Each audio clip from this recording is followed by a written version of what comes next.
Ang mga huling araw, tandaan mo ito, magiging mahirap ang mga huling araw dahil magiging makasarili ang mga tao, sakim sa salapi, mayabang, mapagmataas, mapang-insulto, masuwayin sa magulang, walang utang na loob, at hindi makadiyos. Ayaw nilang makipagkasundo sa kaaway nila, malupit, walang awa, mapanira sa kapwa, walang pagpipigil sa sarili, at galit sa anumang mabuti. Hindi lang iyan, mga taksil sila, mapusok, mapagmataas, mahilig sa kalayawan sa halip na maibigin sa Diyos.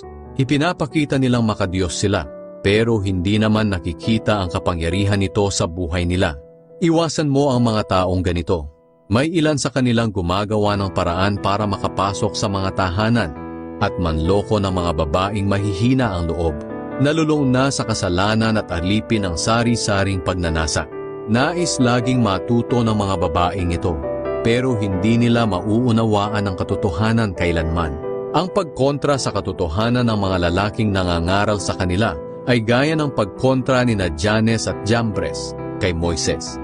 Hindi matino ang pag-iisip nila at ang sinasabi nilang pananampalataya ay walang kabuluhan, pero hindi rin magpapatuloy ang ginagawa nila dahil mahahalata ng lahat ang kahangalan nila, gaya ng nangyari kina Jannes at Jambres.